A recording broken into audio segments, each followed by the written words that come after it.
எனக்கு ஒரு சந்தேகங்க. நம்ம வீட்ல புருஷன்மார்கள்லாம் உண்மையாலுமே மக்கா இருக்காங்களா? இல்ல மக்கா இருக்க மாரி நடிக்கிறாங்களான்னே தெரிய மாட்டேங்குது.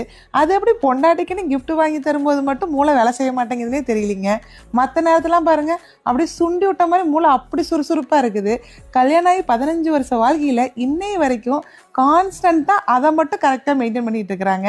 நாமளும் ஒவ்வொரு டைமும் வேலண்டைன்ஸ் டேக்கு கிஃப்ட் கேட்கக்கூடாது, கண்ட்ரோலா இருக்கணும் நித்யான்னு நெனச்சாலும், நம்ம வாயும் சும்மா இருக்குதா? அதுவும் கிடையாது. கடைக்குன்னு போனாவே வாசல்லே வச்சிருக்கிறாங்க. விதவிதமா பூவும், கேக்கும், கிஃப்ட்டுன்னு வச்சிருக்கிறாங்க.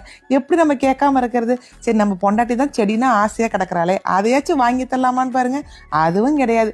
எல்லாத்தையும் எடுத்து எடுத்து கண்ணு மூடியே காமிச்சாலும், தெரியாத மாரியே போயி, வெங்காயம் வாங்கிட்டியா? தக்காளி வாங்கிட்டியா?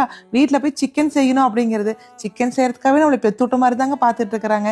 இந்த கதையெல்லாம் போய் என் பையன்கிட்ட சொன்னேன்னு வச்சுக்கங்க, அவன் என்ன தெரியுமா சொல்றான்? நீங்க என்ன மம்மி கிஃப்ட் வாங்கி குடுத்தீங்கன்னு கேட்குறான். ஏன்னா எனத்தோட தானங்க செய்றோம். நீங்க என்ன கிஃப்ட் வாங்குனீங்கன்னு சொல்லுங்க.